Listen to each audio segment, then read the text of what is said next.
Adventos Crísticos, Adolfo Marques dos Santos, capítulo 24, o gorjeio sagrado da ave rara. Na Atlântida, Jesus esteve encarnado com o nome de Antúlio de Marra Etel. Na oportunidade, Francisco de Assis era um discípulo de Antúlio, por nome Josuelo, conforme Ramatiz, no livro Sublime Peregrino. Josuelo, entre outras, reencarnou com os nomes de profeta Isaías, profeta Samuel, João o Evangelista e, mais recentemente, Francisco de Assis, o radioso Francis. Nesses 20 séculos de cristianismo, esses espíritos superiores foram cultuados à distância. Eles nos céus, em planos inacessíveis, e nós, os mortais, aqui na terra, adorando as suas imagens.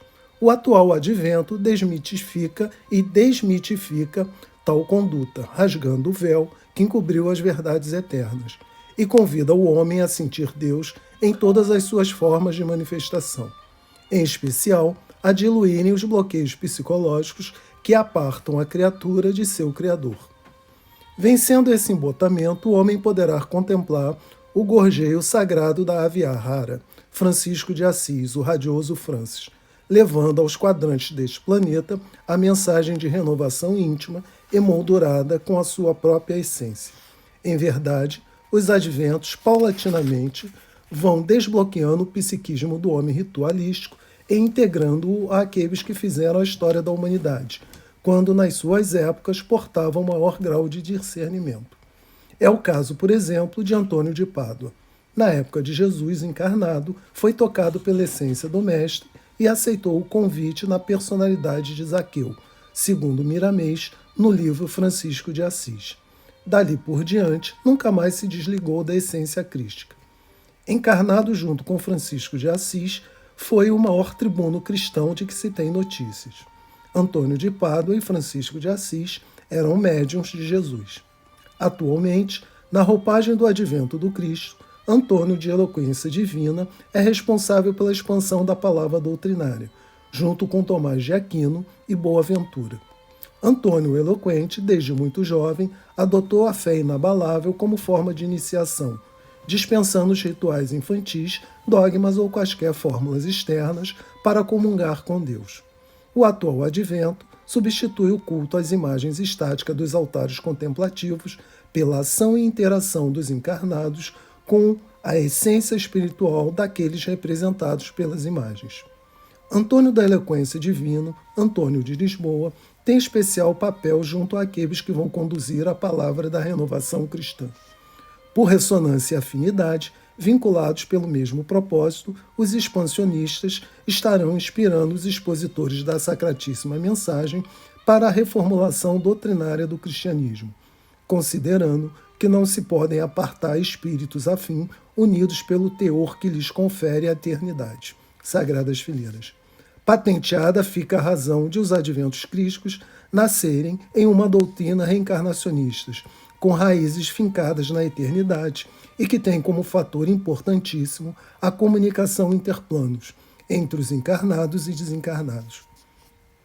Embora o fenômeno mediúnico seja amplamente conhecido, a comunicação tende a assumir planos mais altos, em que aparece a mediunidade superior, de efeitos mentais em substituição à mediunidade de efeitos físicos. Em outras palavras, a mediunidade passiva e inconsciente, em que a vontade e a consciência do médium são afastadas, é elevada ao nível superior de comunicação com os espíritos desencarnados, mas o medianeiro é ativo e consciente, sendo parte integrante do fenômeno e da mensagem. Os adventos crísticos querem conduzir o humano ser a viver e conviver de maneira natural com o fenômeno mediúnico, no qual, por ressonância, a comunicação entre os planos espirituais ou centros emissores e a consciência desperta do médium seja tão natural quanto o ato de respirar. Por se tratar de mediunidade psíquica, em que o sensitivo é ativo e consciente, tal qualidade tende a fixar-se na personalidade do medianeiro. Com o tempo, alimentando novos hábitos e também, devido à evolução espiritual, surge a intuição pura, em que o médium, devido à sua sintonia ou harmonização vibratória, permanece na frequência da superconsciência. Alguns espíritos que participaram da implantação do cristianismo realizado pelo Nazareno Mestre e que por ele foram magnetizados, também receberam a imantação de João, o Evangelista, criando elos que se perpetuarão na eternidade. Alguns destes, atualmente encarnados e espalhados pela superfície da Terra, conviveram com Francisco de Assis, conforme escreveu Milanês no livro Francisco de Assis, quando João, o Evangelista, reencarnou com o nome de Francisco de Assis. Junto com ele, reencarnaram 200 dos seus discípulos.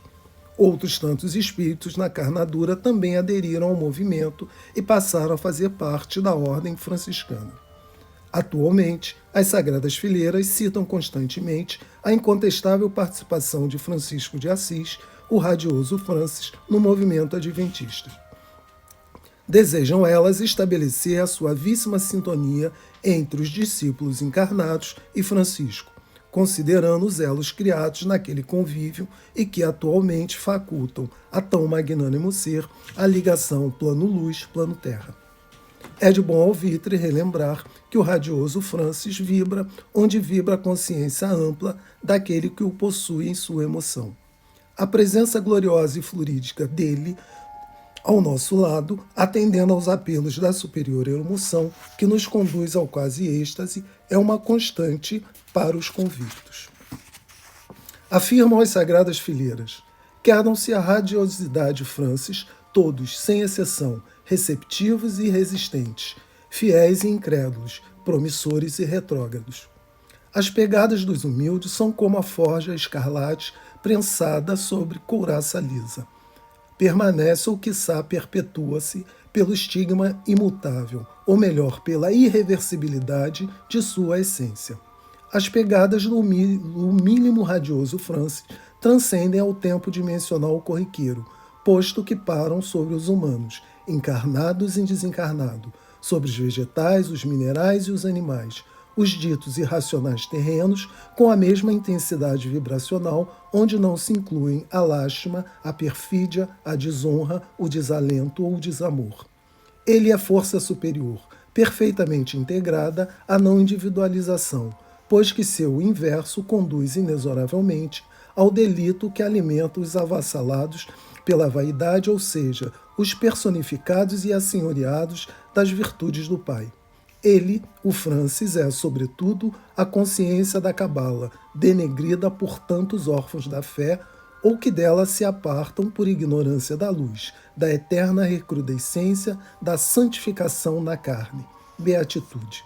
Assim, é fundamental que não se intimide os de boa vontade e perseverantes ante a fúria dos destemidos aventureiros, autoimoláveis e predestinados pela insensatez, pois a excelsitude do radioso Francis não é apenas uma particularidade para nós outros, encarnados, mas também para os do plano luz.